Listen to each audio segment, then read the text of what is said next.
It may be the most addictive toy in history, and it's definitely the hottest thing this Christmas. Nintendo video games. They first arrived from Japan 3 years ago, and now millions of American kids are hooked and mesmerized. When they do stop to talk, it's in a language only they understand. Well, John Stossel went out to discover the secret of Nintendo's success. Watching the kids play, seeing the intensity of their interest, the word obsession comes to mind. Does this really have to cost this much? Where should the anger be directed? Not at the parents, but at the manufacturer. So it has come to this. Therapy sessions for families whom you could call Nintendependent. First of all, the peer pressure starts. I feel maybe exploited. So here I am, growing older all the time, looking older all the time, feeling younger in my mind. Alright, I just want to welcome everybody out to I Remember Gaming. This is Kodak, your host, coming to you live from the People's Republic of China. Alright guys, lately in my videos I've been talking about first encounters in the wild with video game systems, from the Dreamcast to the Nintendo 64. This time I want to switch gears a little bit, move over to what many consider one of the greatest video game consoles of all time. I'm talking, of course, of the Nintendo Entertainment System, released nationwide in the United States of America, November 1985. Kodak himself, that's me, yeah, was also released nationwide in the United States, February 1985. Coincidence much? I think not. You could call it destiny. But the road to getting my own NES was fraught with adversity and peril, and it almost claimed my entire life. There's an old story that my father tells, and I'll pass it down to my children, and they'll pass it down to their children after them. The story goes, I was in my crib as a toddler. I was cooing. I started to say, Ma, Ma, Ma. My father called to my mother, Gail, come quick! Michael is about to say his first words. When my mother came in, she was ecstatic. She was so happy. Come on, Mikey. Say it. Ma, Ma. Mario on the Nintendo Entertainment System is way cooler than you, Mama, I said. It's a story. My dad told it, so as you know, dads cannot lie. It's the gospel truth. Now, try as I might, I can't exactly pinpoint when I actually got to see a Nintendo Entertainment System for the first time, but I have a few theories. As a child, we traveled around a lot, throughout the South, Louisiana, Texas, Dallas, Houston, Beaumont, Fort Worth, Galveston, and I remember going to a relative's house or somewhere on the road, and I remember looking at their TV. I had to be at least 2 years old, and I saw two things slide together. Super Mario Bros. Duck Hunt. And I saw my cousin or whoever play the game on the TV using an actual some kind of device to move things on the TV. I was amazed. I was bewildered. I was enthralled, if you will. I'd never seen an Atari or even a computer up until that point. I mean, we didn't get a computer until like the 90s, like mid-90s. So this is the first time I've ever seen anyone control anything on a screen, and I was hooked. Ever since I can remember, every Christmas I asked for a Nintendo Entertainment System, and like clockwork, every Christmas I got let down. 1987, nope. 1988, nope. 1989, 1990, my dad finally caved and got me a Game Boy, but I still wasn't satisfied. I wanted that NES. I think he was afraid of the rumors, that said video games and Nintendo rot children's brains. But I asked so consistently and adamantly that there were several times in my childhood where I actually went to Blockbuster and rented a Nintendo. You could actually rent the consoles back then. I remember he would rent me a Nintendo Entertainment System from the Good Time Video and the Sounds Easy Video in American Fork, Utah in the early 90s. He would rent me Teenage Mutant Ninja Turtles 2. Sit, Opie. Sit. We'll be right back. Ultra's improved your favorite arcade game. First, we added 2 new levels, then packed it with bigger, stronger enemies and a ton of extra foot soldiers. Next, we punched up the action with knockout new attack moves and crime-fighting scenes like the Ninja Castle. If that doesn't swell your shell, we made one more small adjustment. Introducing the new Teenage Mutant Ninja Turtles arcade game, today's biggest hit. For your NES. Free personal pan pizza coupon from Pizza Hut in every box. Shake, Opie. Shake. Now back to our show. And he would give me a time limit on it. Like, you just rented this, retard. Do you want your money out of it or not? I wanted a Nintendo so bad. Anytime we went to one of my cousins' houses that had one, I would just plant my hands to their controller until we left. In 1991, the Super Nintendo Entertainment System was released. I didn't even have any idea about it until I showed up at my cousin's in Texas and they had one. That was the first time that I ever saw a Super Nintendo.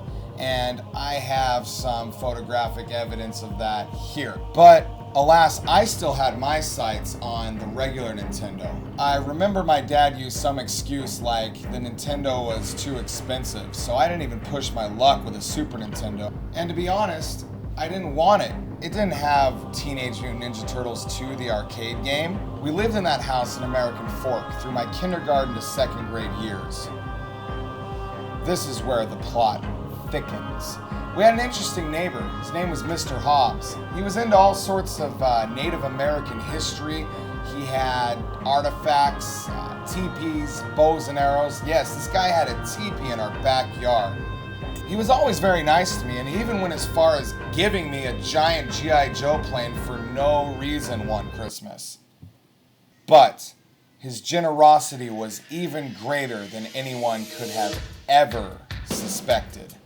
A fatal conspiracy cover-up orchestrated by the Illuminati and the highest levels of power, i.e. my parents, attempted to erase Mr. Hobbs' greatest deed that he ever did from the face of the planet. Eventually, in 1993, my dad bought us a home in the nice city of Lehi, Utah, one city over from American Fork.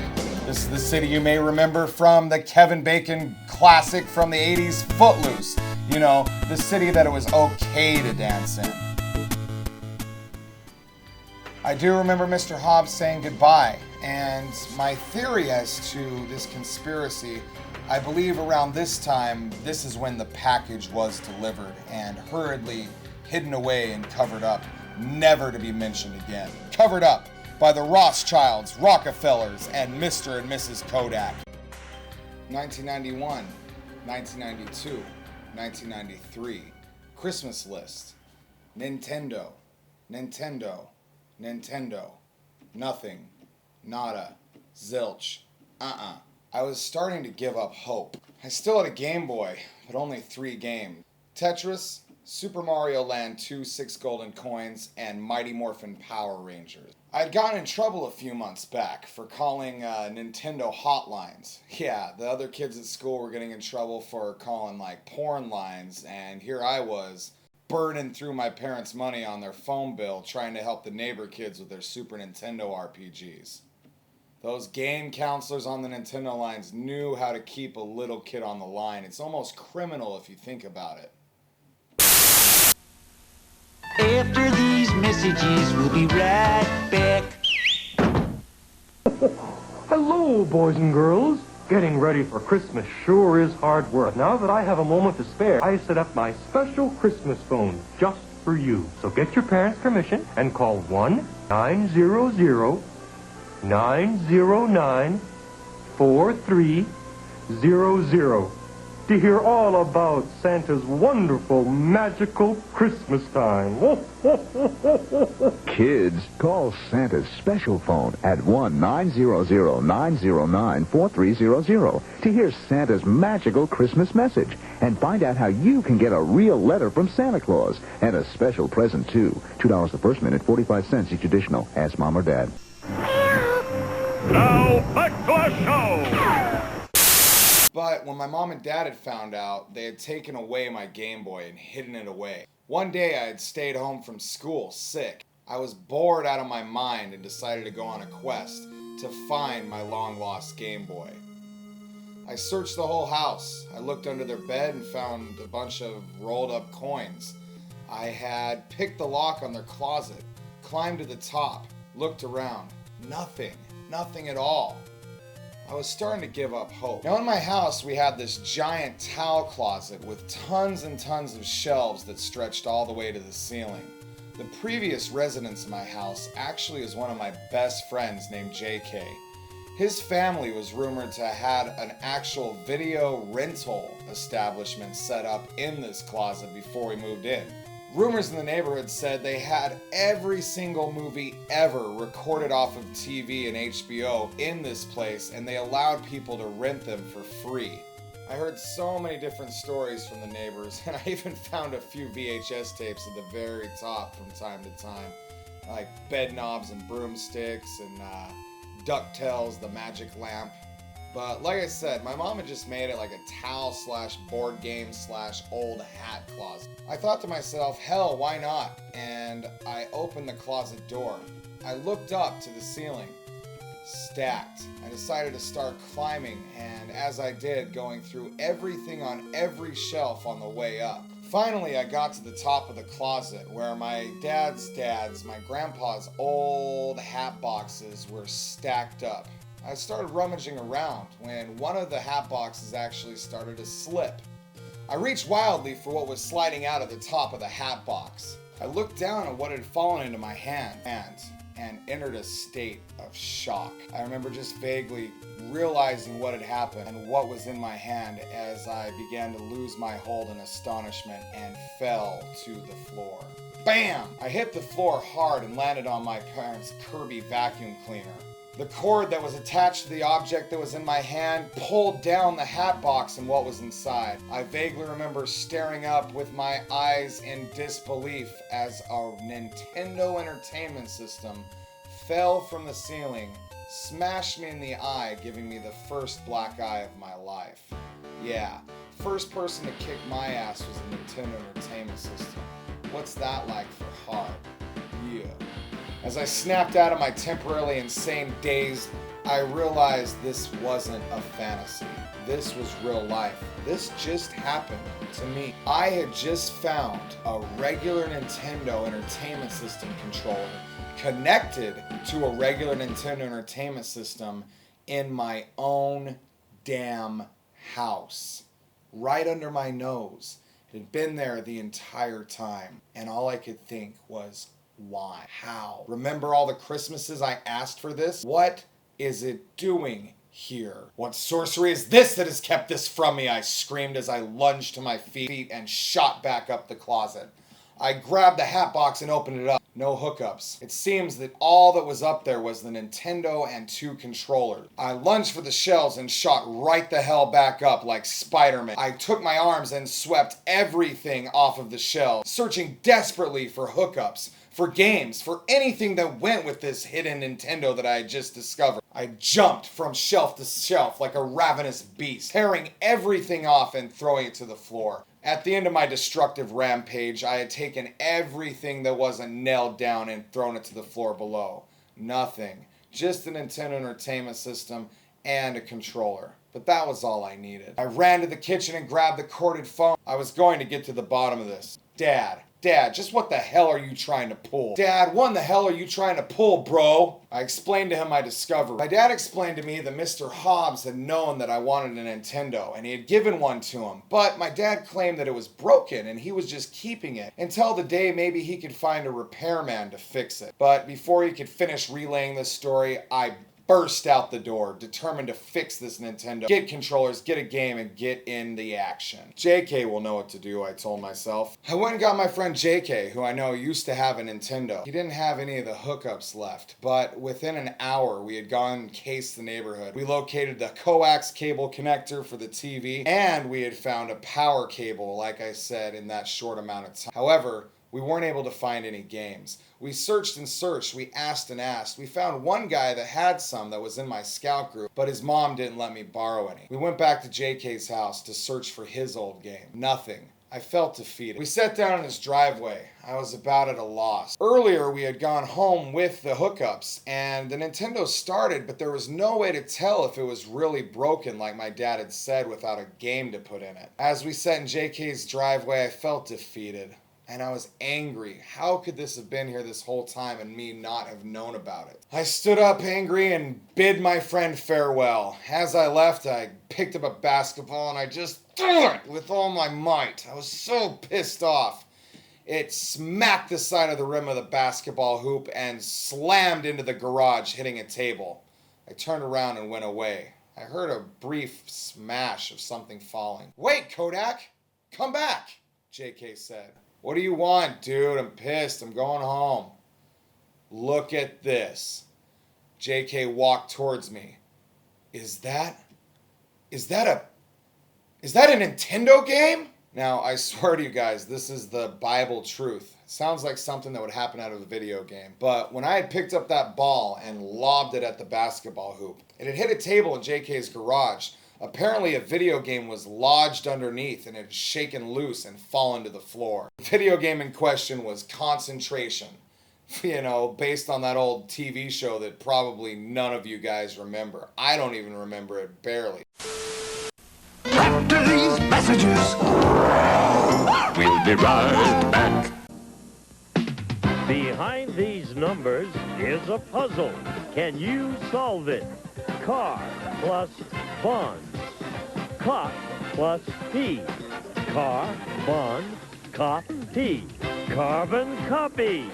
If you can do that, you could win a brand new car as we play Classic Concentration. And here's the host of Concentration, Alex Trebek. Thank you. Good morning. Our mission, return to program. Bullseye. But now was the moment of truth. We raced to my house, threw open the door. I don't even think I closed it. Shot up the stairs, went in front of the TV, and knelt down in front of the Nintendo. I took the game, placed it carefully within the Nintendo Entertainment System, pushed it down with a nice, satisfying click, pushed the power button. Nothing. Snow. Distortions. No, please, God, let this not be broken, I said to myself. I said a prayer deep inside to all the gods in the world to please bless my Nintendo that it would work. I took it out, blew inside the cartridge, and placed it back in. This time it looked a little bit more like it's about to come to life, but still heavily distorted. I took it out one last time and blew inside of it and placed it inside the Nintendo Entertainment System. This time, magic happens. Concentration came to wonderful, beautiful 8-bit life. I was cheering, I was crying, I was rolling on the freaking floor. Yes, yes, it was finally mine. Yes, yes, it's mine, it's mine, it's mine. And that day in 1994, Concentration was the greatest video game of all time. All right, guys, this has been another memory with your pal Kodak of I Remember Gaming. I just want to thank you guys for coming out and viewing my channel. The contests on the last channels are still up. People have not got them down yet. So let's get it done, guys. I love you guys. You're the greatest. Thank you so much.